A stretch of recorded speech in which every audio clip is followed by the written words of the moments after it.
berpengaruh buruk pada kesehatan karena dapat merusak bagian otak. Bahayanya bahkan lebih ganas daripada kita mengkonsumsi narkoba. Orang-orang yang kecanduan tidak bisa lagi mengontrol perilakunya. Kondisi tersebut tidak terjadi dalam waktu singkat, namun melalui beberapa tahap. Seperti orang bermain games, otak pecandu pornografi akan merasa puas setelah naik ke level permainan berikutnya.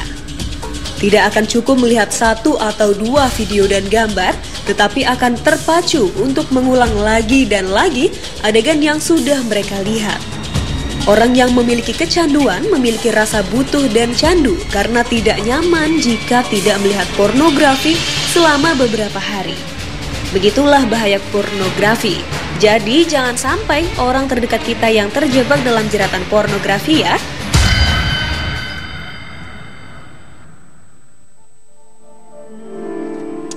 Baik, pemirsa, nanti kita akan bahas bagaimana ternyata kecanduan pornografi itu bisa merusak otak. Mungkin orang selama ini lebih paranoid dengan kecanduan narkoba karena secara fisik kelihatan mereka jadi kurus, mereka jadi penuh dengan besat-besatan. Tapi kalau pornografi ini karena mungkin dampaknya terlihatnya halus, orang jadi nggak aware. Betul. Tapi nanti kita ngobrol lagi. Sebelumnya tolong dijawab dulu yang masalah targetnya ini sebenarnya siapa dari pornografi? Anak-anak seperti apa? Pertanyaan bagus sekali. Karena kita tidak sadar bahwa pebisnis pornografi ini melakukan pertemuan tahunan untuk merumuskan strategi marketing mereka. Benar, mereka ada meliputi ahli otak, ahli psikolog, psikiater, akuntan, sosiolog, semua bidang ilmu. Ya, jadi jangan tenang-tenang, bangun dari pingsannya. Anak kita dijadikan sasaran tembak dengan berbagai macam ilmu. Kita pingsan, kita tidak sadar bahwa yang di telapak tangan dan 1 buku jari itu berpotensi merusak otak. Jadi siapa mereka? Anak yang berusia 8 tahun. Oke, yang otaknya belum sempurna bersambungan, maka kerusakannya tidak tampak pada mata, nggak terdengar oleh telinga, nggak bisa dirasa oleh hati. Oke, 8 tahun siapa? Angkat tangan yang punya anak laki-laki. Angkat tangan dong, yang punya anak laki-laki. Mana yang punya anak laki-laki? Oke, ya, anak Anda sasaran tembak pertama bisnis pornografi 8 tahun ke atas. Tapi sekarang pelaku kejahatan seksual sudah umur 6 tahun. Aduh. Sudah? Tunggu sebentar. 8 tahun anak laki-laki. Kenapa anak laki-laki? 1, karena otaknya otak kiri kayak bapaknya. Ya, jadi lebih gampang kedua, lebih gampang fokus. Yang ketiga, testosteron, hormon seks itu lebih banyak di otak saudara-saudara kita atau anak kita laki-laki daripada yang perempuan. Nggak usah saya jelasin lebih panjang ya. Yang keempat, mohon maaf, kemaluannya di luar, jadi lebih gampang distimulasi. Tunggu dulu sampai situ. Itu saja sudah mencengangkan tidak? Iya. Oke, ya. Itu kita tidak tahu bahwa anak laki-laki kita jadi sasaran tembak, ya. Itu laki-laki. Yang kedua, belum balik. Kenapa? Karena kalau dia udah sehat banget ya, jadi tubuhnya itu akan memproduksi sperma. Dia lihat pornografi umur 8 tahun, cerup, ya, dia mimpi, ejakulasi, otaknya akan minta lagi. Nanti saya jelaskan tentang otak yang minta lagi itu. Jadi orang tua pada umumnya tidak tahu kapan anaknya balik. Apalagi sekarang dia kasih dari umur berapa tahun. Bukannya tidak boleh punya gadget, ya, jangan salah tangkap, jangan bilang Eli Risman anti gadget, oke? Tapi kita harus punya aturan, bimbingan, konsekuensi gitu, yang kita bicarakan nanti. Oke, nah, nanti takut salah tangkap gitu sih ya. Oke, jadi gitu, anak-anak itu kan lebih pintar nggak dari kita, anak-anak kita? Lebih pintar, pastinya. Ya, dia sensitif. Kenapa? Karena dia anak-anak yang tidak terperhatikan oleh orang tuanya. Yang dikejar adalah keberhasilan akademis semata. Jadi anak dari TK udah dilesin, calistung, masuk ke kelas 1 beban pelajaran sangat berat. Otaknya belum bersambungan karena otak baru bersambungan usia 7. Ibunya bilang, kenapa nggak bisa? Dalam hati dia, kan otak gua belum bersambungan tapi nggak bisa. Ya, jadi dia sangat pinter. Kemudian dia sensitif karena dia berayah ada berayah tiada, beribu dia ada beribu tiada. Ya, jadi kalau dia mau curhat kemana nggak bisa, nggak ada orangnya. Dan kalaupun ada, orang tua itu sangat tergesa-gesa. Oke, digesa-gesakannya juga lah anaknya dalam kehidupan. Jadi dia sensitif. Kemudian secara spiritual, Kalau ibu sama ayah nggak ada, kapan ibu sama ayah duduk mengajarkan masalah spiritual pada anaknya? Ini kata semua ini bukan kata Elirisman ya, Mark Castleman, beda agama sama saya, ya.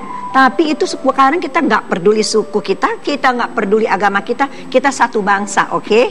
Yang disasar adalah anak-anak yang secara spiritual nggak diajarkan oleh orang tuanya, ya, bahwa mata ini harus ditahan pandangannya dan kemaluan harus dijaga. Karena nanti kalau karena pornografi otak rusak, karena narkoba otak rusak, kemaluan tidak bisa dikendalikan. Sudah, tunggu, belum selesai. Satu lagi. Yang terakhir adalah yang blast, yang karena tadi begitu itu jadi anak jadi bosen, pulang ke rumah nggak ada orang tuanya, ketemu kunci di bawah karpet, lonely, kemudian dia sangat marah atau takut, kemudian dia jadi kelas 4, 5, 6, ini anak-anak yang tadi dipaksa dari kecil itu tadi, kira-kira stres sama capek nggak? Iya. Oke, namanya blast. Bosen, sendiri, ya, marah, capek, stres, itu yang dijadiin target. Sekarang kita tinggal lihat ke dalam diri kita, itu engkaukah itu anakku, engkaukah buah hatiku? Enggak. Oke. Mungkin di sini ada pemirsa yang ngerasa, enggak, aku ada di rumah kok sama anakku terus, tapi ada di rumah secara fisik itu juga ada secara emosional dan ada secara spiritual nggak? Atau cuma sekedar teriak-teriak doang? Perintah-perintah aja atau sekedar ada aja? Benar, Van. Soalnya kadang-kadang gitu, ada beberapa orang tua yang mungkin ngerasa, aku ada kok di sebelah anakku, tapi kita juga sibuk masing-masing.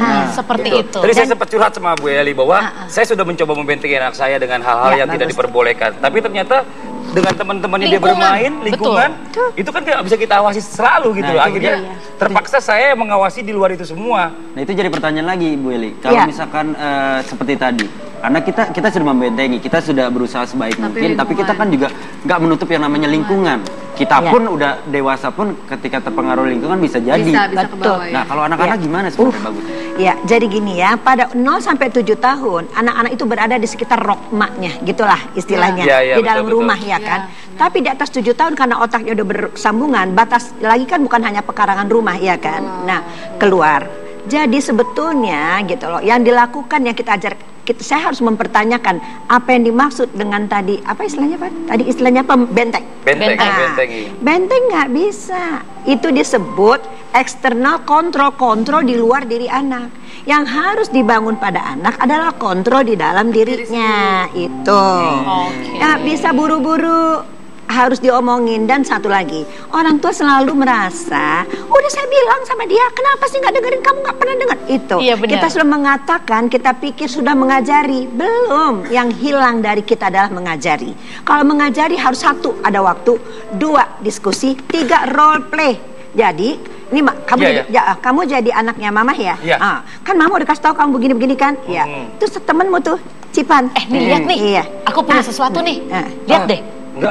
Nah, gitu. Caranya kamu nolak gimana? Kamu pasti mau, nggak mungkin kamu nolak. Aku sih mau. Enggak, maksudnya gini. Maksudnya kan paling nggak kalau misalnya ada basic dari mama, untuk melihat itu agak sedikit mikir. Tapi jujur mau nggak? Jujur mau. Kalau jujur secara hati pasti mau, tapi ada rasa takut karena mamaku melarang itu, gitu ya. Pasti gitu. Jadi sekarang, Van, kamu ngomongnya bagaimana sama Cici? Tapi kalau tiap hari dibombardir? Ya tunggu dulu sebentar. Ini kita kasih tahu. Ini aku pengen lihat tapi mamaku nggak ngasih lihat itu. Nggak boleh kata itu untuk orang dewasa. Jadi kalau dia masalah lagi, kalau bilang sorry ya. Kalau lo mau otak lo rusak, lo aja. Gue mau save my eyes and save my brain. Itu tambahannya yang belum kita punya. Maksudnya kita memang sebagai orang tua harus ngajarin detail apa yang harus diomongin. Dan dia anak itu kayaknya harus memang dibikin percaya diri sendiri. Betul. Ya. Harus yakin sama dirinya sendiri. Jadi nggak kebawa gitu kan. Betul, itu dulu. Nah itu biasanya dari cara kita ngomong sehari-hari, kita udah bikin kantong jiwa anak kita kempot. Oke, nanti kita bakal ngobrol lagi. Ibu Eli, tapi sebelum saya iklan, apakah betul kerusakan otak orang yang kecanduan pornografi sama seperti orang yang kepalanya terhantam karena kecelakaan? Iya. Sama kerusakannya? Sama. Nggak peduli anak sama orang dewasa ya. Oke, nanti kita bakal ngobrol lagi. Wendy, silahkan Wendy. Oke, sebelum kita iklan ada kata-kata yang mungkin kita bisa cerna dengan baik. Jangan sampai kesibukan yang kau jalani membuatmu lupa akan keluarga.